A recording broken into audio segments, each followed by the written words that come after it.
Assalamu alaikum. Welcome back to Wealth and Wisdom. Today we continue with part 2 of early Islam and the market economy. Long before the advent of Islam, Arabs were long-distance traders. They connected the markets from Asia and Europe. They traveled in caravans, and caravans leaving Mecca could number as many as 2,500 camels. Organizing a caravan of 2,500 camels is a highly complex undertaking. To begin with, many participants need to agree on a departure date, and they all need to have their goods ready for that date. Caravans travel for long periods and goods must be prepared well in advance. So, they need somebody to underwrite the cost and subscribe to the risk of that venture. In other words, what a caravan needs is an investor. Muhammad's first caravan was very small, only 2 camels. Considering a caravan in Mecca could have over 2,000 camels, you can get a sense of how many managers and how many investors there must have been at the time. Each of these ventures was governed by an agreement. These were called qirats. And a qirat does very much what a venture capital company does now. It allocates risk, allocates rewards, sets bonuses for managers and ascribes who will pay expenses for a venture. Muhammad's wife Khadija was a professional investor in qirat. They were married for 24 years, so Muhammad had very close and first-hand knowledge of how to run a venture capital. In Medina, Muhammad, peace be upon him, not only established a market, he also set rules on how trade should be conducted. Let me now turn to the cornerstone of Islam's business ethics, which are set out by the Holy Quran.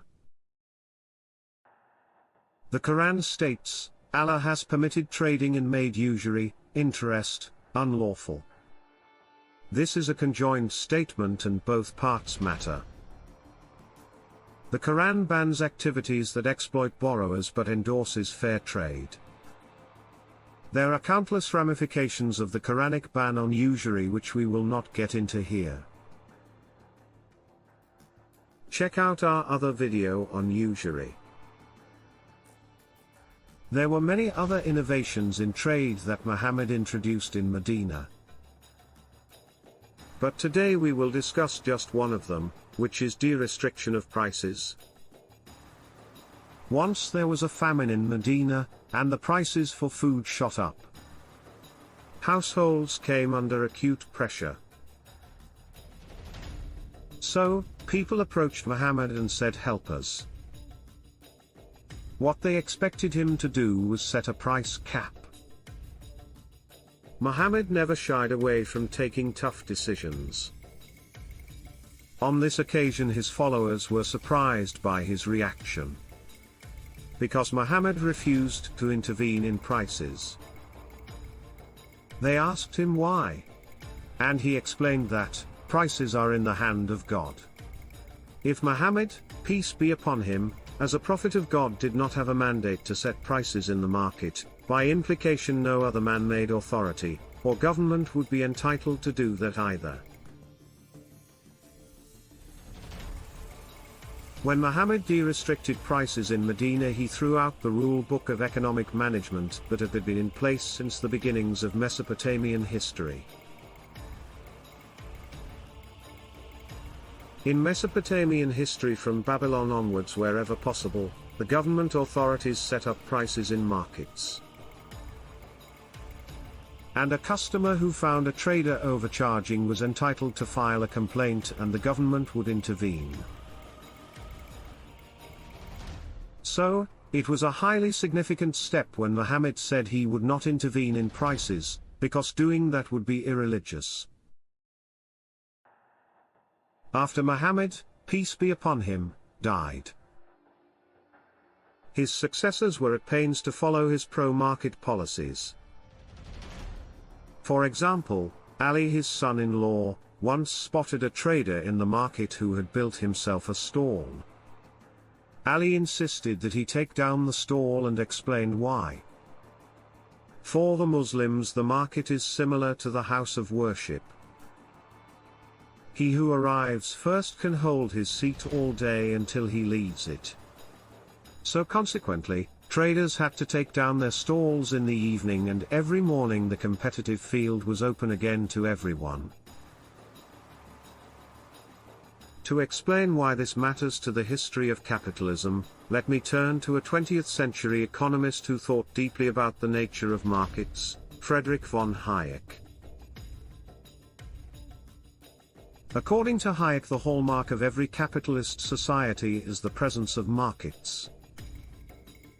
That is why we often use the word market economy instead of capitalist economy. The reason we quote Hayek is because he pointed out that pro-market policies have a ripple effect. When markets are free to set prices in wider society, there are consequences. Markets that create wealth need laws that protect property. With this, intellectual life changes as well, because when a society is exposed to new ways of manufacturing and selling, it breeds a spirit of exploration and of individualism. The history of early Islam proceeded on a track that Hayek would have recognized. Prosperous citizens endow charities to promote and pay for public works, for public infrastructure and educational establishment. These were called waqfs. They endowed schools for the study of law, which were called madrasa.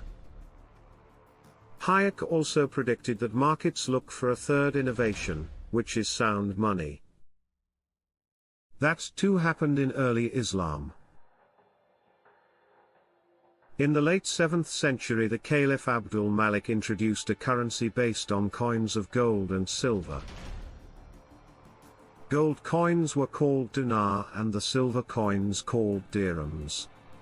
By doing this, he wished to present himself as the heir to the Greeks and Romans. The Roman gold coins was the denarius and the Greek silver coin was called drachma. Hayek pointed out that markets do not necessarily need a government to thrive. He also pointed out strong governments can get in the way of markets.